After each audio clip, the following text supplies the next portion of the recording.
Assalamualaikum warahmatullahi wabarakatuh. Perkenalkan, nama saya Nadif Rizkyatullah, saya dari kelas Ilmu Komunikasi E. Nah, pada kesempatan kali ini, saya akan menjelaskan sejarah ilmu komunikasi. Nah, sebelum kita menuju sejarah ilmu komunikasi itu, nah, komunikasi sendiri itu memiliki syarat-syarat. Nah, salah satunya syarat interaksi sosial. Karena tanpa adanya komunikasi, tanpa adanya interaksi sosial, maka komunikasi tidak akan berjalan. Nah, bagaimana sih syarat interaksi sosial itu terjadi? Yang pertama dengan adanya kontak sosial.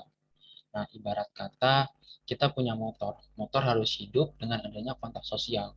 Tanpa adanya kontak sosial, maka motor itu tidak bisa hidup dan tidak dapat berjalan. Nah, sama dengan komunikasi. Kita harus diawali dengan adanya kontak sosial. Baru terjalin dengan namanya komunikasi dua atau tiga orang maupun lebih. Nah, apa sih komunikasi itu? Komunikasi merupakan hubungan yang melibatkan proses ketika informasi dan pesan dapat tersalurkan dari satu pihak ke pihak lain. Nah, komunikasi juga merupakan usaha penyampaian pesan antar manusia. Bisa melalui benda, kemudian informasi dari teman ke teman, telepon, koran, dan media-media lain sebagainya. Nah, di berbagai bidang, baik ekonomi, budaya, maupun politik, pertukaran dan penyampaian pesan merupakan kekuatan yang efektif untuk mengubah masyarakat, bahkan membangun kekuatan politik dan membangun suatu kekuasaan. Seperti contohnya nih, pada zaman Genghis Khan, nah mungkin dari kalian udah ada yang tahu kan Genghis Khan. Nah, pada saat masa imperium politik yang dibangunnya mempunyai suatu sistem pengiriman surat atau kurir yang menghubungkan seluruh wilayah kerajaan dengan kecepatan yang mengagumkan. Nah, kemudian contoh berikutnya, kerajaan Mesopotamia pada zaman Mesir kuno yang mempertautkan arus komunikasi di wilayahnya melalui armada perahu yang berlayar sepanjang Sungai Nil. Nah, itu seperti pada gambar. Nah, beralih ke masa Yunani kuno. Nah, di masa Yunani kuno itu terdapat dukun sebagai sumber informasi yang akan mempengaruhi apa yang akan dilakukan oleh pemimpin atau raja. Cuman dukun pada zaman dulu bukan dukun-dukun yang biasa di film-film gitu.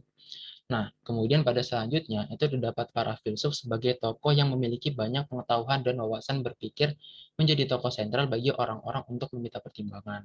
Jadi pada saat itu para filsuf ini itu sangat menguasai pengetahuan. Karena pengetahuan dan wawasan berpikir mereka itu menjadikan mereka untuk berkuasa. Karena dengannya orang yang tidak tahu akan datang untuk mengetahui apa yang terjadi.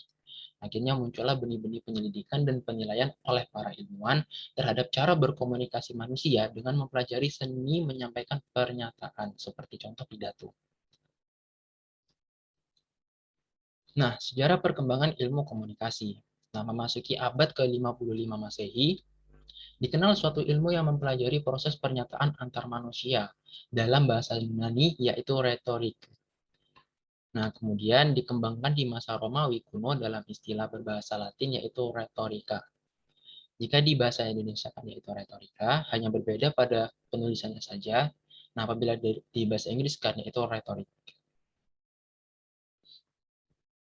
Nah, Yunani adalah negara pertama yang mengembangkan seni retorika yang dipelopori oleh Georgias pada tahun 480 sampai 370 sebelum Masehi. Nah, itu merupakan foto Georgias, sekaligus guru pertama retorika dalam sejarah umat manusia.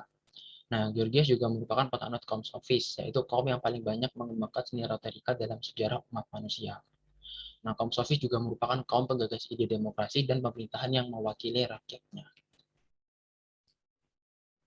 Nah, masa kejayaan seni retorika itu terjadi pada tahun 384 sampai 322 sebelum Masehi, di era Demosthenes dan era Aristoteles. Nah, pada saat itu kaum sofis itu sangat menjunjung tinggi seni pidato sebagai alat pemutarbalikan fakta dan menarik perhatian melalui kata-kata indah yang dikritik oleh tokoh yang terkenal pada saat itu. Seperti contohnya Protagoras pada tahun 500 sampai 432 sebelum Masehi berpendapat bahwa kemahiran berbicara bukanlah demi kemenangan, melainkan semata demi keindahan bahasa. Nah, kemudian Socrates pada tahun 469 sampai 432 sebelum Masehi berpendapat bahwa retorika adalah demi kebenaran dengan dialog sebagai teknisnya. Karena dengan dialog, kebenaran akan timbul dengan sendirinya. Itu merupakan dasar-dasar teori dialektika yang dikembangkan di zaman modern oleh Karl Marx. Nah, kemudian Plato merupakan murid Socrates, memandang bahwa retorika berperan penting bagi persiapan seseorang untuk menjadi pemimpin negara. Nah, beralih ke zaman Romawi, Gaius Julius Caesar pada tahun 100 sampai 44 sebelum Masehi. Nah, konon nih katanya cikal bakal studi media itu sudah ada, namun belum dikatakan sebagai ilmu. Nah, seperti contohnya pada zaman Romawi ini, mengeluarkan peraturan agar kegiatan-kegiatan senat setiap hari diumumkan kepada masyarakat dengan cara ditempel pada papan pengumuman yang dinamakan Akta Diurna. Kemudian kegiatan publikasi semacam itu hingga tahun 1 Masehi konon masih menggunakan daun lontar atau papirus, kulit binatang, logam tipis, dan bahan-bahan lain sebagai medianya. Nah, beralih ke Cina pada tahun 105 Masehi, ditemukannya kertas yang menjadi media bagi penyampaian pesan dan informasi. Nah, dalam bahasa Cina dinamakan Tailun. Nah, ini merupakan tokoh yang penemunya digambarkan dalam lukisan berikut itu. Nah, kemudian kita beralih ke Jerman pada tahun 1400 sampai 1468, yaitu Johannes Gutenberg. Nah, siapa sih yang nggak tahu Johannes Gutenberg? Nah, mungkin di antara kalian yang belum ada yang tahu. Johannes Gutenberg merupakan penemuan mesin cetak yang menjadi bukti bahwa publikasi dapat dilakukan secara masif, mengingat kemampuan mesin ini untuk melipat gandakan tulisan-tulisan. Nah, ini berikut Johannes Gutenberg. Kemudian kita beralih ke, nah ini surat kabar pertama yang muncul di Jerman pada tahun 1609 bernama Avisa Relation oder Zeitung. Nah, kemudian disusul yang terbit di Inggris pada tahun 1622 yang bernama Weekly News atau berita mingguan ya bahasa Indonesianya. Nah, kemudian kita memasuki abad 19.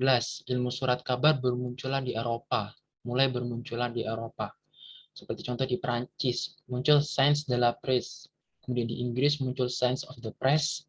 Kemudian di Jerman hadir Zeitungswissenschaft. Nah, komunikasi merupakan gejala yang ada sejak manusia berinteraksi satu sama lain dalam rangka memenuhi kebutuhan hidup dan mengembangkannya. Diwarnai dengan berbagai hubungan kekuasaan.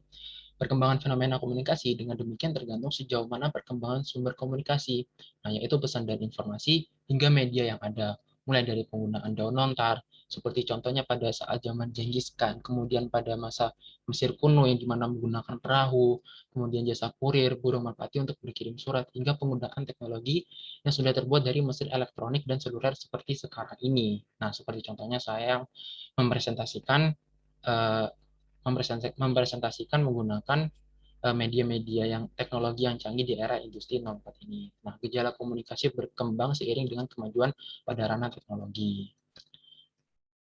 Nah, mungkin itu saja yang bisa saya sampaikan terkait sejarah ilmu komunikasi. Sekian dan terima kasih. Kurang lebihnya saya mohon maaf. Wassalamualaikum warahmatullahi wabarakatuh.